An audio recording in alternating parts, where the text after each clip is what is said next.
اللہم صلی علی محمد و آل محمد۔ اے دشمن شبیر تیرے پیر پہ لعنت، تیرے پیر پہ لعنت،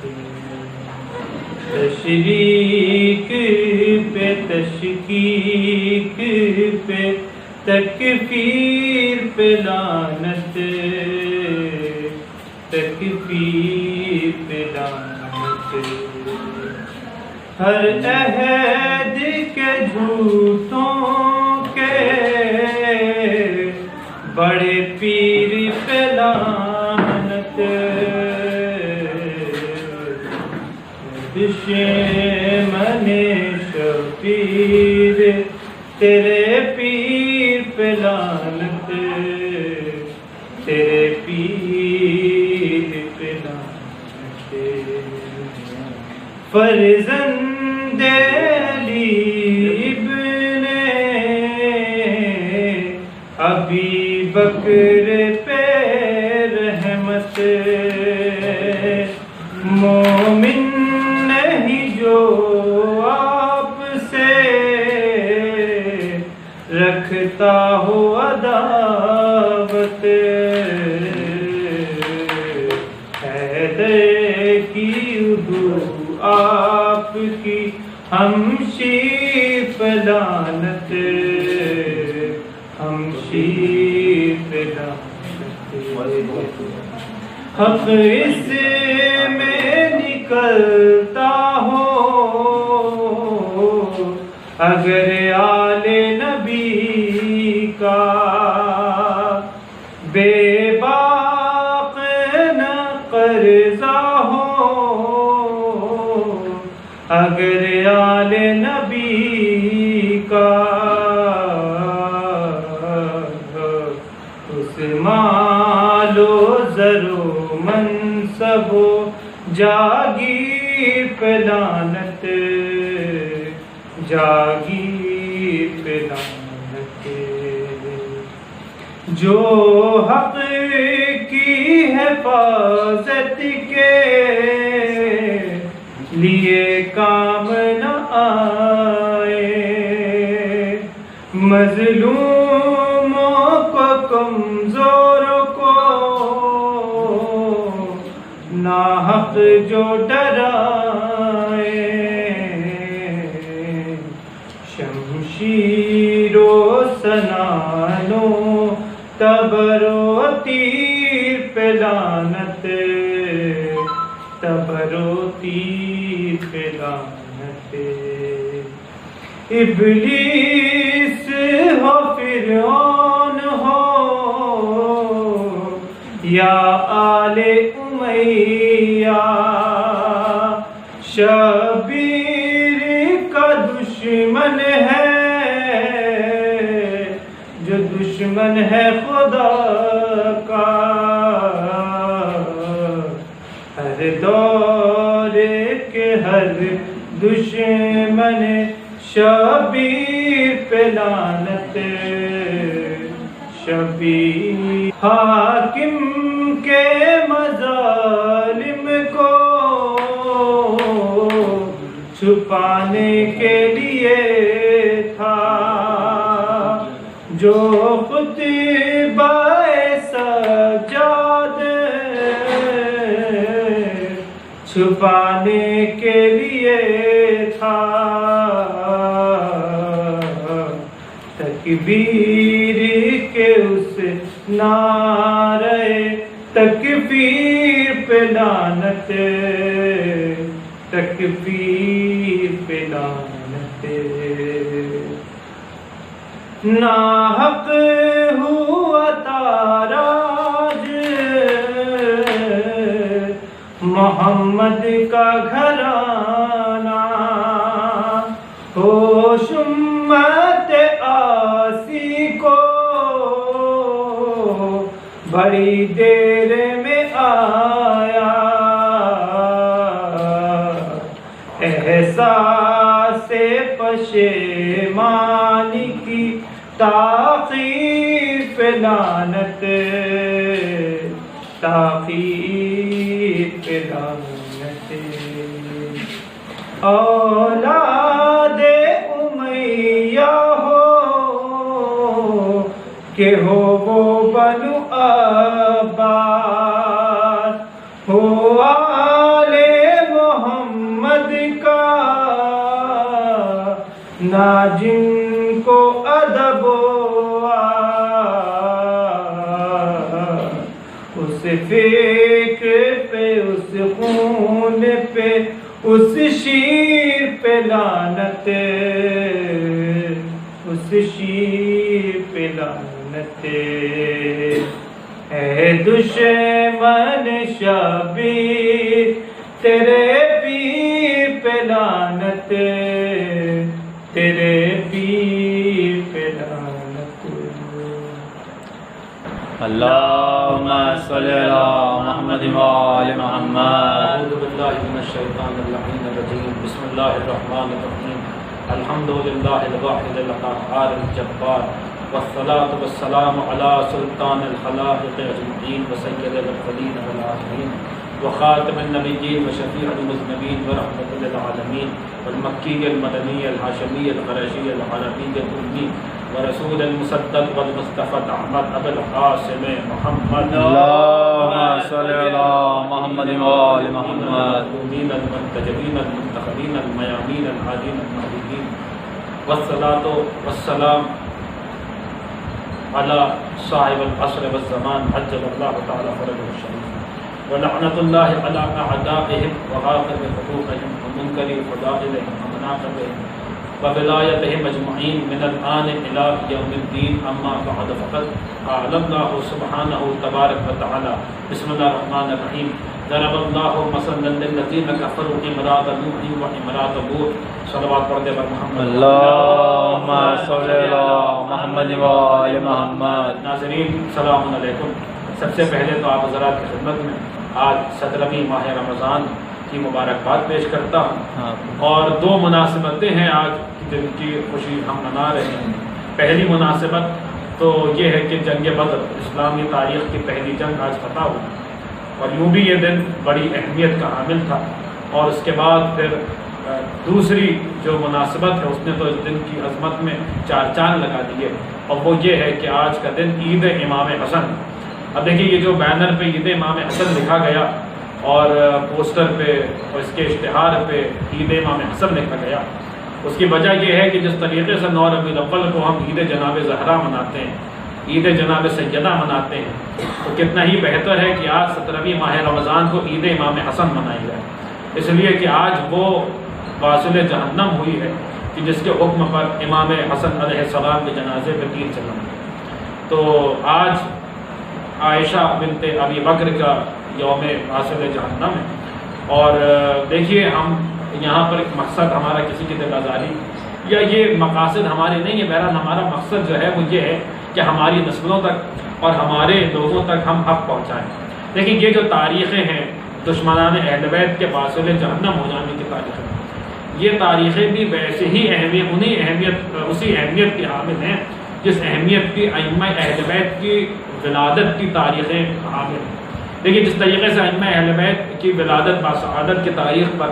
تاریخوں میں ہم محافل کا انعقاد کرتے ہیں، تو جو اہمیت ان محافل کی ہے ویسے ہی اہمیت جو ہے وہ ان محافل کی ہے، دشمنان اہل بیت کی قضا کی محافل۔ یہ محافل بھی جو ہے وہ کچھ کم اہمیت کے حامل نہیں ہیں، اس لیے کہ بھائی ہم سوال کر سکتے ہیں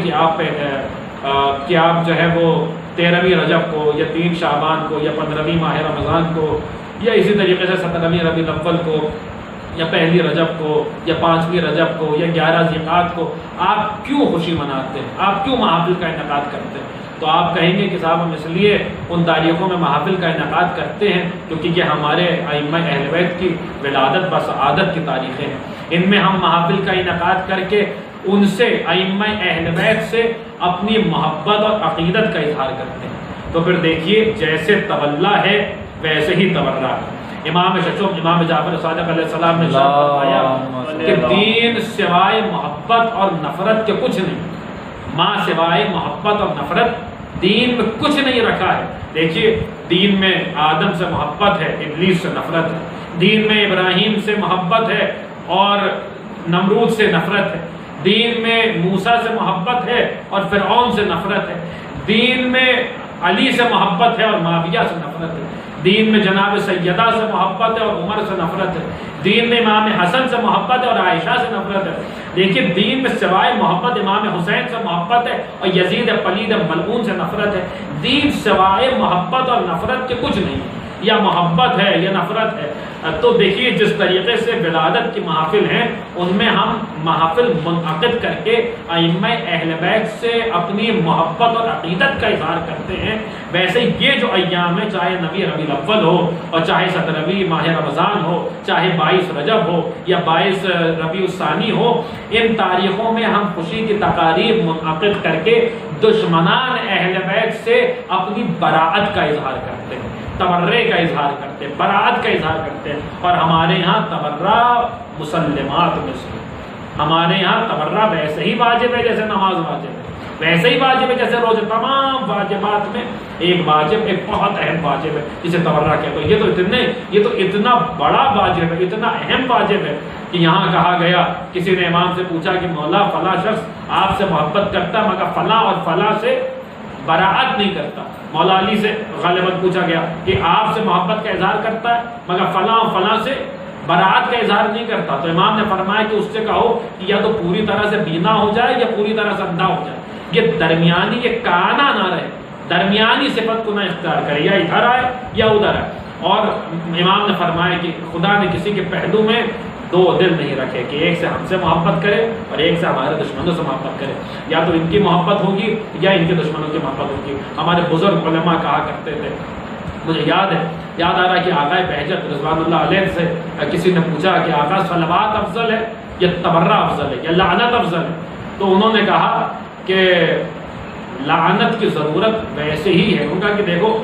جب ہمارے گھروں میں کوئی مہمان آتا ہے تو ہم پہلے کیا کرتے ہیں، اپنے گھر کو صاف کرتے ہیں، صاف صفائی کرتے ہیں۔ جب تک صاف صفائی نہیں کر لیتے کسی مہمان کو اپنے گھر میں نہیں بلا دے تو وہ کہتے ہیں بالکل ایسے یہی مثال ہے لعن کی اور صلوات کی، یہی مثال ہے براعت کی اور محبت کی، کہ جب تک اپنے دل کو دشمنان اہل بیت سے ذرہ برابر ان کی عقیدت سے ایک دم پاک اور مبرہ آپ نہیں کر لیں گے، تب تک اہل بیت کی محبت اور ولایت آپ کے دلوں میں نہیں رہ پائے گی۔ تو پہلے تبرہ کر کے پہلے لا الہ ہے اور پھر اللہ ہے۔ تو آج دیکھیے جو تاریخ ہے، بس میں زیادہ وضاحت کا نہیں دوں گا، جو تاریخ قرآن مجید نے کہا ضرب اللہ مثلا للذین کفروا امرأۃ نوح و امرأۃ لوط، جو میں نے آپ حضرات کی خدمت میں آیت پڑھی تھی، اس آیت میں یہی کہا گیا، خداوند عالم نے ایک ضرب المثل بیان کی، ایک مثال دی کہ اللہ کفار کے لیے مثال بیان کر رہا ہے، کافروں کے لیے مثال بیان کر رہا ہے۔ کس کی مثال بیان کر رہا ہے؟ تو زوجہ نوح کی مثال بیان کر رہا ہے اور زوجہ لوط کی مثال بیان کر رہا ہے، نوح کی زوجہ اور لوط کی زوجہ۔ دیکھیے خداوند عالم نے ضرب المثل بیان کی ہے، خداوند عالم نے مثال دی ہے۔ اور جو حضرات بھی عائشہ کے ایمان کی باتیں کرتے ہیں اور یہ کہتے ہیں کہ صاحب ان کا وہ تو زوجہ رسول تھی اور اس قسم کی باتیں کرتے ہیں، وہ در حقیقت اس آیت قرآنی کا انکار کر رہے ہیں، کیونکہ اس آیت میں اگر آپ غور کریں تو عربی میں دو لفظ ہیں، ایک ہے لفظ مثل اور ایک ہے لفظ مثل۔ مثل کا اطلاق وہاں ہوتا ہے کہ جہاں ذات میں مشابہت پائی جاتی ہے، اسی لیے اللہ لیس کمثلہ شیء، اس کے جیسی ذات میں مشابہت رکھنے والی کوئی ذات، کوئی شے نہیں ہے۔ اور مثل کا اطلاق وہاں ہوتا ہے جہاں صفت مشابہت رکھتی ہے، صفت میں مشابہت پائی جائے۔ اللہ خود کہتا ہے وَلَهُ الْمَثَلُ الْأَعْلَىٰ، اللہ کے لیے اعلیٰ مثل ہے۔ اور ہم ائمہ اہل بیت کی زیارتوں میں پڑھتے ہیں کہ آپ اللہ کی اعلیٰ امثال ہیں، آپ ہی اللہ کی اعلیٰ مثل ہیں، خداوند عالم کی صفات آپ سے رونما ہوتے ہیں اور آپ سے ظاہر ہوتے ہیں۔ یعنی جہاں صفت میں مشابہت پائی جائے وہاں لفظ مثل کا اطلاق ہوتا ہے، اور جہاں ذات میں مشابہت پائی جائے وہاں لفظ مثل کا اطلاق ہوتا ہے۔ اب خداوند عالم نے اس آیت میں لفظ مثل کا استعمال نہیں کیا، لفظ مثل کا استعمال کیا۔ تو جو حضرات کہتے ہیں کہ جو احترام عائشہ کے قائل ہیں وہ اس آیت کی طرف غور فرمائیں کہ اگر اس آیت میں لفظ مثل جو خداوند عالم نے رکھا ہے تو لفظ مثل رکھ کے بتایا کہ ماننا پڑے گا کہ کوئی ایسی عورت تھی جو زوجہ رسول ہے، کسی نبی کی بیوی ہے، اور اس کے بعد اس میں وہ صفات پائی جاتی ہیں جو نوح کی زوجہ میں تھے اور وہ صفات پائی جاتی ہیں جو لوط کی زوجہ میں تھی۔ وہ صفات پائی جاتے ہیں جو نوح کی زوجہ میں تھے اور وہ صفات پائی جاتے ہیں جو لوط کی زوجہ میں تھے. ماننا پڑے گا. لفظ مثل بتا رہا ہے کہ کوئی ایسی خاتون ہے, کوئی ایسی عورت ہے کہ جس میں یہ صفات پائے جاتے ہیں. اب تاریخ کے آئینے میں ڈھونڈیے کہ وہ کون ہے کہ جس میں نوح کی صفات پائے جاتے ہیں اور جس میں لوط کی صفات پائے جاتے ہیں. دیکھیں یہ آخری نبی پر یہ آیت نازل ہوئی, یعنی اب ان کے بعد کوئی نبی نہیں آنا, تو ماننا پڑے گا کہ وہ بھی نبی کی بیوی تھی, نوح کی بیوی, اور لوط کی بیوی بھی ایک نبی کی بیوی تھی. تو یہی وہ رسول ہیں اور یہی خاتم النبیین ہیں. چنانچہ انہی کی کچھ ایسی ازواج ہوں گی جن میں یہ صفات پائی جاتی ہیں کہ جو نوح کی زوجہ میں پائی جاتی تھی, اور جو لوط کی زوجہ, نوح کی زوجہ نے کیا کیا تھا, تو نوح کی زوجہ نوح کے مد مقابل آ گئی تھی. لوط کی زوجہ نے کیا کیا تھا, تو حضرت لوط نے اپنی زوجہ کو ایک راز بتایا تھا, وہ راز لوط کی زوجہ نے فاش کر دیا تھا. اب وہ تمام بحثیں ان میں نہیں جانا چاہتا, بس اب مختصر سن لیجیے کہ وہ کون سی بیویاں تھیں کہ جو نوح کی بیوی جیسی تھی اور لوط کی بیوی جیسی تھی اور لوط کی زوجہ جیسی تھی.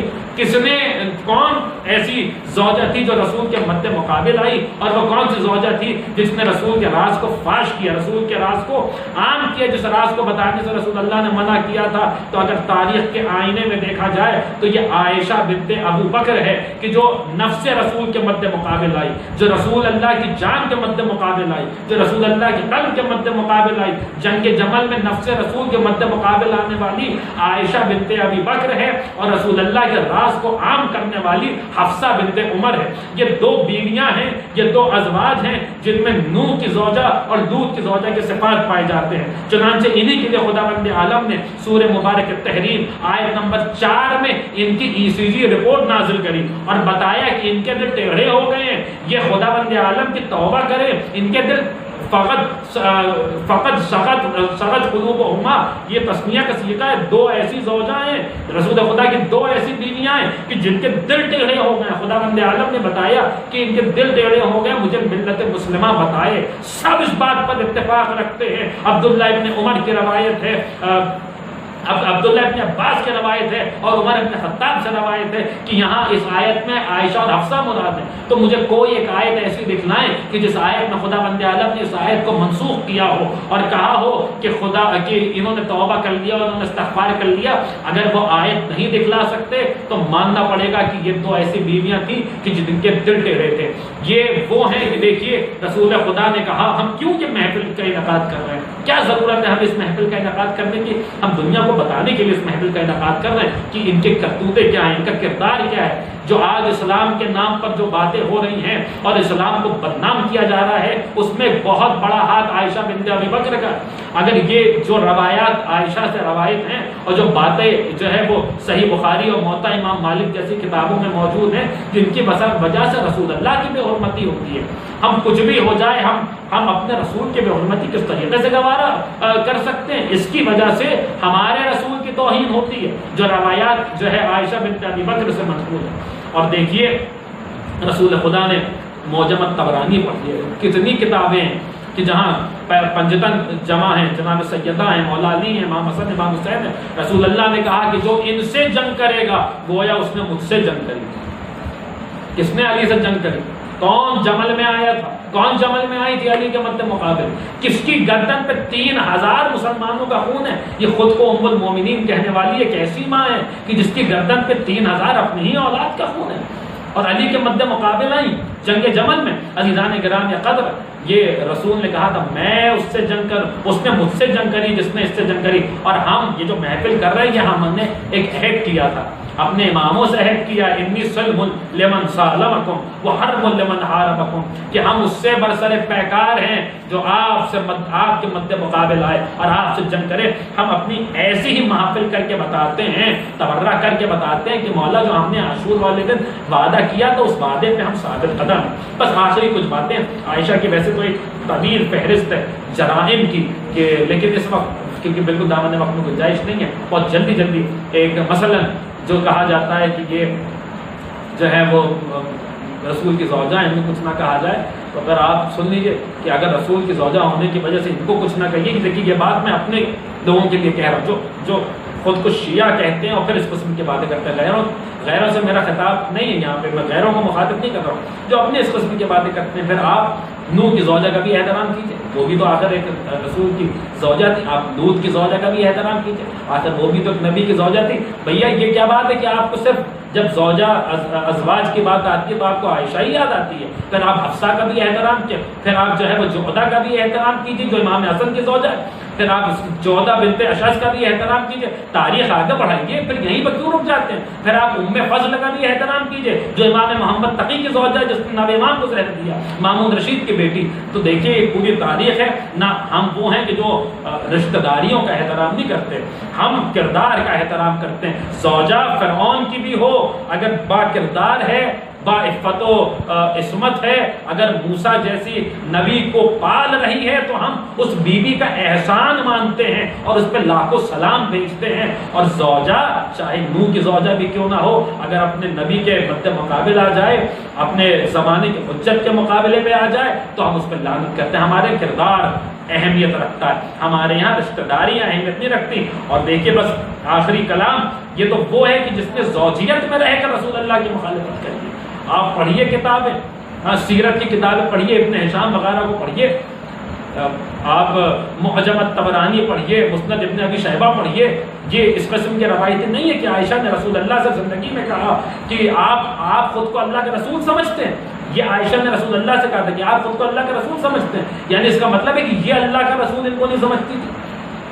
یہ ان کو اللہ کے رسول کو اللہ کے رسول نہیں سمجھتی تھی. اور ان کو جو ہے وہ یہاں پہ کہا جاتا ہے کہ اپنے شوہر کی ہیں چاہیے تھی میری امی عائشہ. آپ بتائیے, یعنی یہ بھی ایک حد ہو گئی کہ جو زندگی میں رسول اللہ سے ایسے کہہ رہی ہے کہ آپ خود کو اللہ کے رسول گمان کرتے ہیں, آپ اپنا خود کو اللہ کے رسول سمجھتے ہیں. اس کے لیے کہا جا رہا ہے کہ اپنے ایک وہ زوجہ ہے کہ جو اسی 17ویں رمضان کو یہ کہا کرتی تھی رسول اللہ سے کہ آپ خود کو اللہ کے رسول سمجھتے ہیں, اور کبھی رسول اللہ سے یہ کہا کہ فیصلہ کریے گا مگر حق سے فیصلہ کریے گا. تو خود باپ نے عائشہ کو یہ ڈانٹا اور ڈانٹ کر کہا کہ کیا رسول اللہ حق کے علاوہ بھی کچھ بولتے ہیں؟ تو ایک طرف تو ایسی زوجہ ہے کہ جو زندگی میں رسول اللہ کی رسالت کا انکار کر رہی ہے, اور ایک طرف وہ زوجہ ہے کہ جو